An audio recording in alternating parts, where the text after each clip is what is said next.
Hello বন্ধুরা, আমি পায়েল। তোমাদের প্রত্যেককে আমার চ্যানেল অগ্নিশা সায়েন্স ক্লাসে স্বাগত। যারা নতুন নতুন আমার চ্যানেলে জয়েন করেছো সবাইকে অনেক অনেক ওয়েলকাম আমার চ্যানেলে। আশা করি সবাই ভালো আছো, সুস্থ আছো। আজকে আমি যে ভিডিওটা দিচ্ছি তোমাদেরকে সেটা হচ্ছে ক্লাস 11 ফাইনাল এক্সামের বায়োলজি সাজেশন, ইউনিট 5, ইউনিটের নাম মানব শারীরবিদ্যা। সেখানে অধ্যায় 17, অধ্যায়ের নাম রেচন পদার্থ এবং তাদের নিষ্কাশন, সেই চ্যাপ্টারটা টোটালটা সাজেশন দিয়ে দিচ্ছি। ক্লাস 11কেও টার্গেট করে আমি এই ভিডিওটা দিয়েছি। তাছাড়া যারা কম্পিটিটিভ এক্সামের জন্য প্রিপারেশন নিচ্ছ, যেমন NEET, IIT JAM, WBJEE, BSc nursing, NM/GNM বা গ্র্যাজুয়েশন করতে চাও সেন্ট্রাল ইউনিভার্সিটি থেকে, সেখানে যে ধরনের এন্ট্রান্স এক্সাম হয়, যেই ধরনের কোয়েশ্চেন বায়োলজি থেকে আসে, সমস্ত কিছুই আমি কিন্তু এখানে আলোচনা করছি। যারা ওয়েস্ট বেঙ্গল বোর্ডের স্টুডেন্ট, তোমরা চ্যানেলকে সাবস্ক্রাইব করে নিও।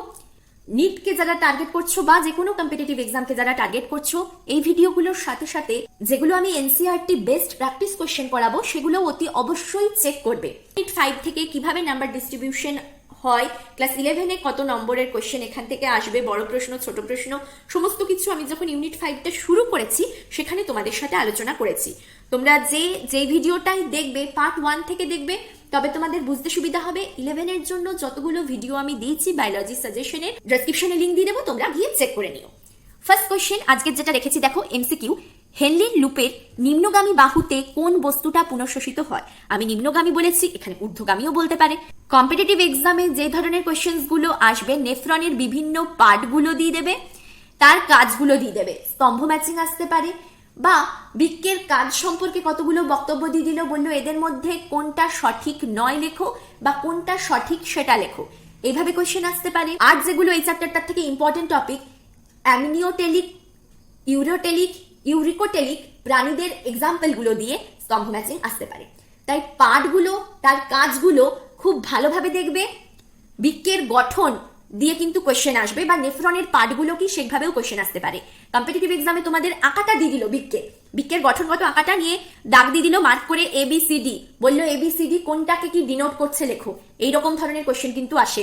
বা নেফ্রনের কোনো একটা পার্ট দিয়ে দিল, সেখানেও ABC দিয়ে মার্ক করে দিল। আঁকার কোয়েশ্চেনও কিন্তু কম্পিটিটিভ এক্সামে জিজ্ঞেস করে। আঁকাটা দিয়ে দেবে, পয়েন্টিং করে দেবে, সেই পয়েন্টিং গুলো কোনটা কি ইন্ডিকেট করছে, এই ধরনের কোয়েশ্চেন কম্পিটিটিভ এক্সামে আসে।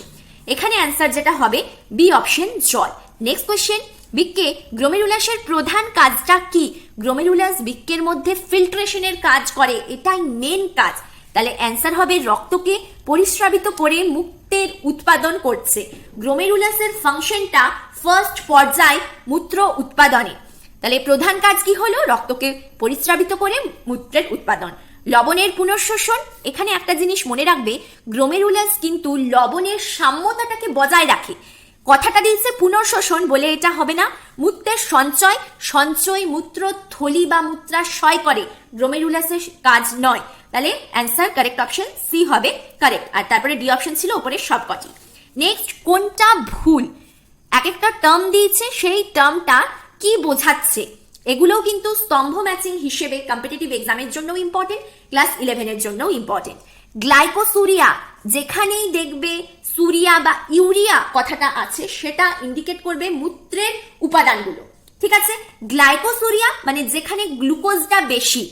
গ্যালাক্টোসুরিয়া, মূত্রে গ্যালাক্টোজের পরিমাণটা বেশি। ল্যাক্টোসুরিয়া, মূত্রের উপাদানে ল্যাকটোজের পরিমাণটা বেশি।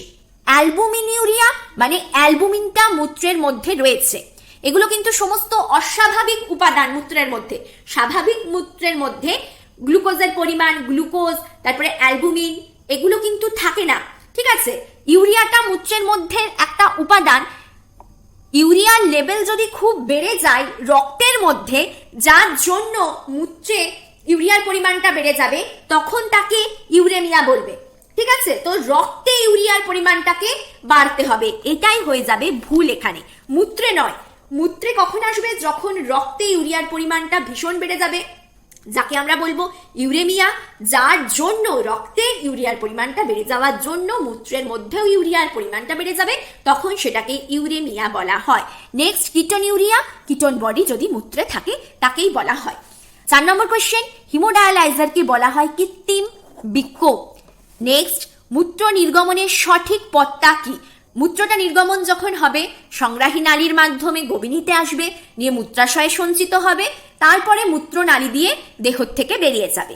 অ্যান্সার কোনটা সঠিক হয়ে যাবে তোমাদের? বি এর অপশনটা হয়ে যাবে কারেক্ট অপশন। 6 দেখো, একটা স্তম্ভ ম্যাচিং দিয়েছি। গ্লাইকোসুরিয়া মানে বললাম কি, মূত্রে গ্লুকোজের উপস্থিতি বা গ্লুকোজের পরিমাণটা যদি বেড়ে যায়, একটা উপাদান যখন হয়ে যাচ্ছে যেটা অস্বাভাবিক উপাদান, এটা হচ্ছে 4। তালে গাউট কি? যখন অস্থিসন্ধির মধ্যে ইউরিক অ্যাসিড সঞ্চিত হতে থাকে সেটাকে বলা হয় গাউট। বি হয়ে গেল 1। রেনাল ক্যালিকুলিটা কি? যখন এটা একটা ডিজিজ রেচনতন্ত্রের, যেখানে কেলাসিত লবণ জাতীয় বস্তু বৃক্কে জমা হচ্ছে, সিয়েরটা হলো 2। গ্লোমেরুলার নেফ্রাইটিস মানে গ্লোমেরুলাসের প্রদাহকে বোঝায়, ফুলে যায়, জ্বলতে পারে, সেটাকেই বলা হয় গ্লোমেরুলাস নেফ্রাইটিস। ডিএরটা হলো 3। তাহলে A4 কোথায় আছে দেখে নাও, অপশন A4 একটাতেই রয়েছে। এরকম যদি দিয়ে দেয় কখনো কম্পিটিটিভ এক্সামে স্তম্ভ ম্যাচিং এ, যেখানে অপশন একটাই রয়েছে, তাহলে তোমরা আর বাকিগুলো মিলিয়ে টাইম ওয়েস্ট করবে না। প্রথমে একটা স্তম্ভ ম্যাচিং দেখবে, দেখার পরে অপশনগুলো দেখে নেবে যে একটাও তুমি যেটা করলে সেটা মিলেছে কিনা। কখনো কখনো হয় দুটো অপশন তোমাদের মিলাতে হয়, বাকি দুটো এমনিতেই কাট হয়ে যায়, মানে তুমি যেটা কারেক্ট করলে সেটা হয়তো হলো না। আর যদি একটাতেই তুমি যেটা চয়েস করলে সেটা থাকলো, তাহলে অটোমেটিকই বাকিগুলো মিলে যাবে। এখানে ডি অপশনটা হলো কারেক্ট অপশন। নেক্সট, নিম্নলিখিত কোনটি মানবদেহের নেফ্রনের নির্দিষ্ট একটা অংশের কার্যকারিতা বর্ণনা করে? হেনলির লুপ। গ্লোমেরুলার পরিশ্রুত থেকে প্রধান প্রধান বস্তুগুলোকে পুনঃশোষিত করে। মেনলি হেনলির লুপের কাজ কি? হেনলির লুপ জল পুনঃশোষণ করে, এটাই প্রধান কাজ। প্রধান প্রধান বস্তু পুনঃশোষণ করে, এটা সঠিক নয়। ঠিক আছে, আরো দেখি বেটার অপশন কি রয়েছে। পোডোসাইট রক্ত পরিশ্রুতের জন্য বোউম্যান ক্যাপসুলে ছোট স্পেস বা ছিদ্র গঠন হয়, এটা একদমই সঠিক। বোউম্যান ক্যাপসুলের কাছে একটা ছিদ্র থাকছে, যেগুলোকে পোডোসাইট বলা হয়, এইটা কারেক্ট অপশন এখনো পর্যন্ত। বাকিগুলো দেখে নি। অন্তর্মুখী ধমনিকা রক্তকে গ্লোমেরুলাস থেকে দূরবর্তী স্থান বৃক্কীয় শিরায় বয়ে নিয়ে যায় না। অন্তর্মুখী ধমনিকা যেগুলো রয়েছে এগুলো কিন্তু গ্লোমেরুলাস বোউম্যান ক্যাপসুলের কাছাকাছি থাকছে। অন্তর্বাহী ধমনী হয়ে এসে পড়ে বোউম্যান ক্যাপসুলে, সেখানে অনেকগুলো জালক পিণ্ড গঠন করে, সেই জালক পিণ্ডগুলো আবার একসাথে যুক্ত হয়ে বহির্মুখী ধমনিকা তৈরি করে দেয়। সেখানে দূর সংবর্ত স্থান বৃক্কীয় শিরার মধ্যে কিন্তু রক্ত যায় না, তাহলে এটা ভুল ইনফরমেশন। নেক্সট, দূর সংবর্ত নালিকা চারপাশের রক্তজালকের মধ্যে K+ আয়নের পুনঃশোষণ ঘটায় না।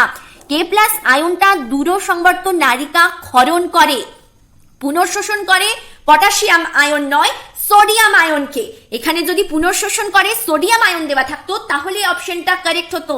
পটাশিয়াম আয়ন K+ আয়নটা ক্ষরণ হয়। তাহলে আমি যেটা বললাম, পার্টগুলো নেফ্রনের আর তার কাজগুলো ভীষণ ইম্পর্টেন্ট ক্লাস 11 এর জন্য, যে কোনো কম্পিটিটিভ এক্সামের জন্য। এটাও ইম্পর্টেন্ট ক্লাস 11 এর জন্য, কম্পিটিটিভ এক্সামের জন্য।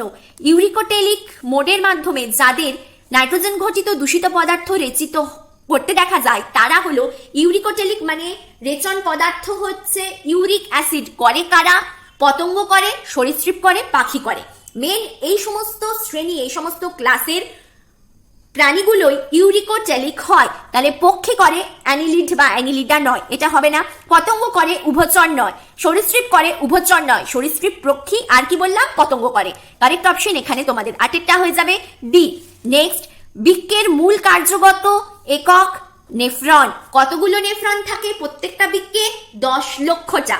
নেক্সট, বৃক্কের বহির্মুখী ধমনিকার তুলনায় অন্তর্মুখী ধমনিকাটা হলো ছোট আর প্রশস্ত। এটাও ইম্পর্টেন্ট একটা পয়েন্ট, 10-এর অ্যান্সার হবে সি। নেক্সট, ম্যালপিজিয়ান কর্পাসেল যা দিয়ে গঠিত সেটা দুটো অংশ আছে ম্যালপিজিয়ান কর্পাসেলের মধ্যে। কি কি থাকে? বোউম্যান ক্যাপসুল আর গ্লোমেরুলাস। অ্যান্সার হবে বি এরটা কারেক্ট অপশন। 12টা ADH অংশগ্রহণ করে। Diabetes insipidus, important point. Diabetes ইনসিপিডাসের মধ্যে ADH এর ভূমিকা কি? Important point. তাহলে এখানে কি হয়ে যাবে? ADH যেটা অ্যান্টি ডাইউরেটিক হরমোন, কি করে? জলকে পুনঃশোষণ করে, মূত্র থেকে জলকে শোষণ করে, যার জন্য কি হয়?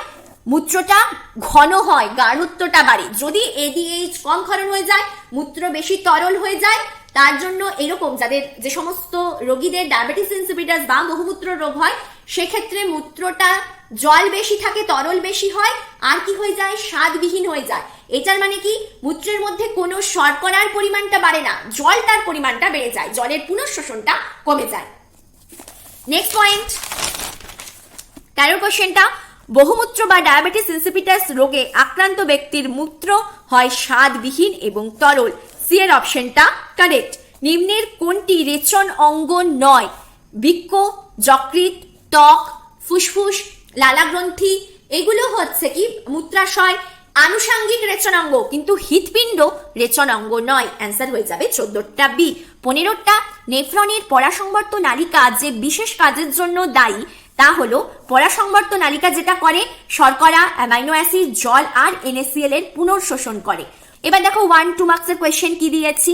ADH অ্যান্টিডাইউরেটিক হরমোন, EFP এটা হচ্ছে effective filtration pressure, GCOP glomerular colloidal osmotic pressure. Next, মানুষের প্রধান নাইট্রোজেন ঘটিত রেচন পদার্থ ইউরিয়া, এটা সংশ্লেষ হয় যকৃৎ থেকে, অর্নিথিন চক্র চলে যকৃতের মধ্যে।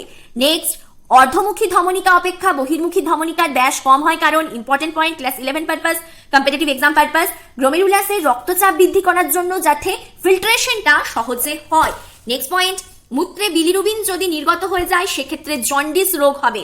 ট্রাইগোন, মূত্রাশয়ের ত্রিকোণাকার অংশ বিশেষ, বৃক্কের কয়েকটি উৎপন্ন পদার্থ অ্যামোনিয়া, হিপিউরিক অ্যাসিড, বেনজোইক অ্যাসিড ইত্যাদি। ঘামের সাথে যেগুলো রেচিত হয় ইউরিয়া, অ্যামোনিয়া। যকৃৎ থেকে যে সমস্ত রেচন পদার্থ সৃষ্টি হয় বিলিরুবিন, বিলিভার্ডিন, লেসিথিন। নেক্সট, মানবদেহে বৃক্কের অবস্থান, এটা 2 মার্কসের কোয়েশ্চেন। বৃক্ক দুটো রয়েছে মানবদেহে, উদর গহ্বরের কোটি অঞ্চলে, মেরুদণ্ডের দুপাশে, পেরিটোনিয়াম পর্দার নিচে। পেরিটোনিয়াম পর্দা সমস্ত আমাদের দেহের অঙ্গতন্ত্রকে ঢেকে রয়েছে, চামড়ার নিচেই রয়েছে, গোটা শরীরের মধ্যে এই পর্দাটা কিন্তু অবস্থিত। সেখানেই বলছে কি হয়েছে না, মেরুদণ্ডের দুপাশে উদর গহ্বরের কোটি অঞ্চলে পিছন দিকটাতে দেখতে পাওয়া যায় বৃক্ক, যেটা ঊর্ধ্বপ্রান্ত দ্বাদশ থোরাসিক কসেরুকা T12, থোরাসিক কসেরুকা T দিয়ে ডিনোট করা হয়েছে, আর নিম্নপ্রান্ত তৃতীয় ল্যাম্বার কসেরুকা যেটা L দ্বারা ডিনোট করা হয়েছে L3 ওপর অবস্থিত। নেক্সট, ডায়াবেটিস ইনসিপিডাস কাকে বলছে? পশ্চাৎ পিটুইটারি নিঃসৃত এটা একটা হরমোন, বৃক্কীয় নালিকায় জলের পুনঃশোষণ ঘটিয়ে মূত্র উৎপাদন হ্রাস করে। ADH এর কম ক্ষরণের ফলে বৃক্কীয় নালিকায় জলের পুনঃশোষণ হ্রাস পায় এবং অতিরিক্ত মূত্র উৎপন্ন হয়। এই অবস্থাকেই বলা হয় বহুমূত্র বা ডায়াবেটিস ইনসিপিডাস। নেক্সট, ল্যাসেস কোষ বা মেসেঞ্জিয়ান কোষ কাকে বলছে? এর কাজ কি? নেফ্রনের অন্তর্মুখী ও বহির্মুখী উপধমনী দ্বারা সৃষ্ট কোণে মেসেঞ্জিয়ান কোষ বা ল্যাসেস কোষ থাকে। কাজ হচ্ছে কি? ম্যাকুলা ডেন্সা থেকে Na+ ও Cl- এর হ্রাস মাত্রা সংবেদন করে জাক্সটাগ্লোমেরুলার কোষকে উদ্দীপিত করে, ফলে রেনিন ক্ষরিত হয়। মানে প্রধান কাজ ল্যাসেস কোষের রেনিন ক্ষরণ করা। নেক্সট, ডায়াবেটিস ইনসিপিটাস রোগের প্রধান লক্ষণ কি? ঘন ঘন এবং বেশি পরিমাণে মূত্রত্যাগ হয়, জিহ্বা গলায় শুকিয়ে যায়, প্রবল জল তৃষ্ণা পায়। এই রোগে শর্করার পরিমাণ বাড়ে না এবং মূত্রে শর্করা নির্গত হয় না। নেক্সট পয়েন্ট, মূত্র উৎপাদনে প্রভাব বিস্তারকারী শর্তগুলো হলো জল গ্রহণ, স্যালাইন ইনজেকশন, স্যালাইন গ্রহণ, কম বেশি লবণ গ্রহণ আর জলাভাব। তারপরে ইম্পর্টেন্ট পয়েন্ট এটা ক্লাস 11, প্রত্যেকটাই যতগুলো পয়েন্ট রেখেছি 11 এর জন্য প্রত্যেকটাই কভার করো, কম্পিটিটিভ এক্সামের জন্যই সবগুলোই কভার করো।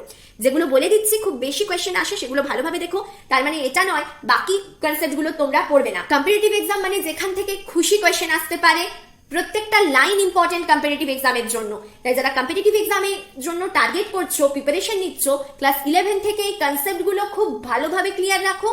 আর যেটা করতে হবে তোমাদেরকে, কোয়েশ্চেন অ্যান্সার প্রচুর পরিমাণে প্র্যাকটিস করতে হবে যাতে ভুলে না যাও জিনিসগুলো, তাই রিভিশনটাও করতে হবে।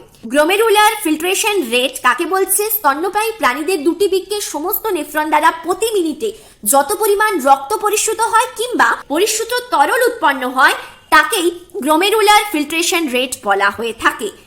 স্বাভাবিক পরিমাণ 125 ml পার মিনিট। তারপরে কি এই পয়েন্টগুলো ইম্পর্টেন্ট, গ্লোমেরুলার ফিল্ট্রেশন রেট হ্রাসকারী পদার্থ নরএপিনেফ্রিন, এন্ডোথেলিন, অ্যাঞ্জিওটেনসিন 2 এরা রক্তবাহের সংকোচন ঘটিয়ে জিএফআর হ্রাস করে। বৃদ্ধিকারী পদার্থ জিএফআর এর prostaglandin, bradykinin, nitric oxide, ANP, dopamine. Dialysis কি? এটা একটা পদ্ধতি বায়োফিজিক্যাল যেটা একটা নির্দিষ্ট দ্রবণের কেলাস পদার্থের ক্ষুদ্র অণুর কণাগুলোকে কোলয়েড পদার্থের বৃহৎ অণুকণা থেকে প্রভেদক ভেদ্য পর্দার মধ্যে দিয়ে ব্যাপন প্রক্রিয়ার সাহায্যে পৃথক করা যায়। এটাকেই ডায়ালাইসিস বলা হচ্ছে।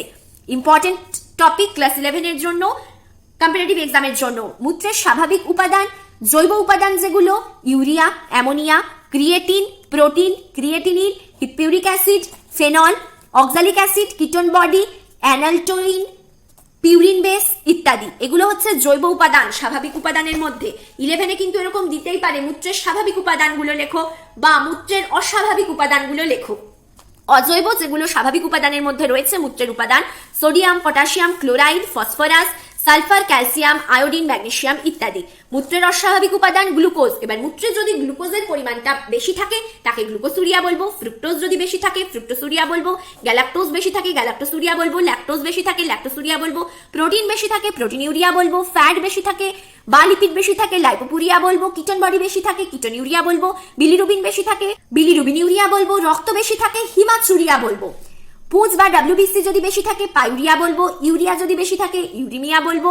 অ্যালক্যাপটন যদি বেশি থাকে অ্যালক্যাপটনিউরিয়া বলবো, বা এটাকেই বলা হয় ব্ল্যাক ইউরিন ডিজিজ অ্যালক্যাপটন যদি বেশি পরিমাণে থাকে।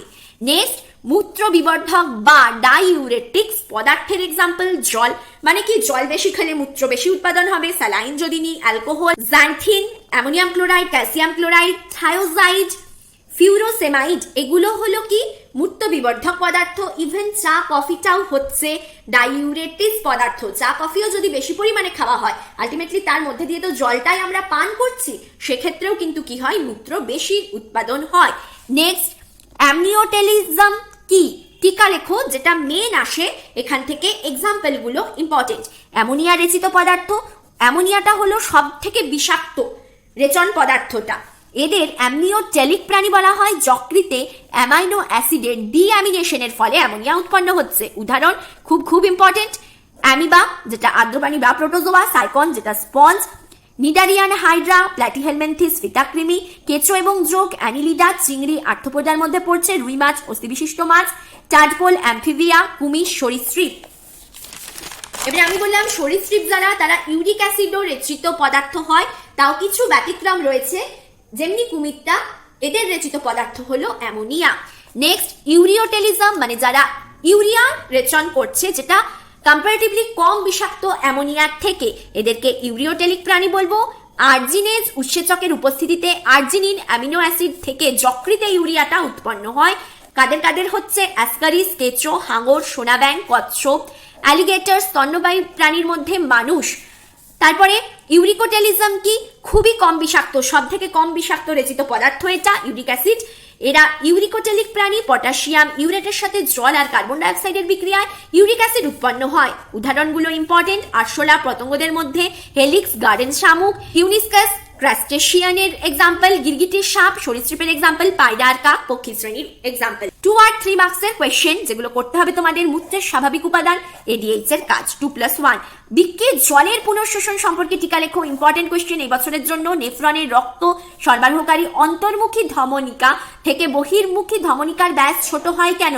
বলে দিলাম যাতে ফিল্ট্রেশনটা হতে পারে, তার জন্য একটা চাপের সৃষ্টি করবার জন্য এটা হচ্ছে।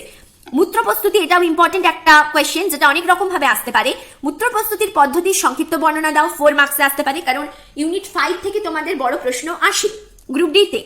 অথবা কোয়েশ্চেনটা এভাবেও আসতে পারে, মূত্র প্রস্তুতি পদ্ধতির প্রথম আর শেষ পর্যায়ের নাম লিখে যে কোনো একটার ব্যাখ্যা করো, মানে হয় প্রথমটার ব্যাখ্যা করতে পারো কিংবা শেষটার ব্যাখ্যা করতে পারো। কিংবা কিভাবে আসতে পারে, মূত্র প্রস্তুতির পদ্ধতির বৃক্কীয় নালিকার পুনর্বিশোষণ সম্পর্কে লেখো, 2 বা 3 মার্কসে এই কোয়েশ্চেনটা আসতে পারে। নেক্সট, হিমোডাইলাইজারের কাজ কি? এটা 1 মার্কসের এমসিকিউ কোয়েশ্চেনে স্টেটমেন্ট বেসিস কোয়েশ্চেন হিসেবেও দিতে পারে। ডায়াবেটিস ইনসিপিটাস নিয়ন্ত্রণে এডিএইচ এর ভূমিকা উল্লেখ করো। কম ক্ষরণ হলেই, যখন জল পুনঃশোষণ হবে না তখনই বহুমূত্র রোগ দেখতে পাওয়া যাবে। ইম্পর্টেন্ট কোয়েশ্চেন এটা। নেফ্রন কিভাবে অতিসারক মূত্র উৎপাদন করে? এটাও ভীষণ ইম্পর্টেন্ট, এমসিকিউ এর জন্য ইম্পর্টেন্ট এই টপিকটা। নেফ্রনের বিভিন্ন অংশের কাজ লেখো, 4 মার্কসের। বৃক্কের কার্যকলাপে জাক্সট্রাগ্লোমেরুলার অ্যাপারেটাসের গুরুত্ব লেখো, 3 মার্কসের কোয়েশ্চেন। বৃক্কের কাজ নিয়ন্ত্রণে রেনিন অ্যানজিওটেনসিন সিস্টেমের ভূমিকা লেখো। তো শব্দ ছক হিসেবেও তোমাদের কিন্তু দিতে পারে। ক্লাস 11 এর জন্য যারা প্রথম ভিডিও দেখছো চ্যানেলকে সাবস্ক্রাইব করে নিও, যখনই আমি কোনো ভিডিও আপলোড করি তাহলে তোমরা তার নোটিফিকেশন পাবে, বেল আইকনকে প্রেস করে দিও। যারা আছো আমার চ্যানেলে ক্লাস 11 এ পড়ছো তারা বন্ধুদের সাথে ভিডিও শেয়ার করো, তাহলে তারাও আমার চ্যানেলে জয়েন করতে পারে। 11 এর জন্য যতগুলো ভিডিও আমি দিয়েছি ডেসক্রিপশনে লিংক দেওয়া থাকবে, গিয়ে অবশ্যই যারা যেটা দেখোনি চেক করে নেবে। ভালোভাবে পড়ো। আজ এখানেই ভিডিও শেষ করছি। Thank you for watching.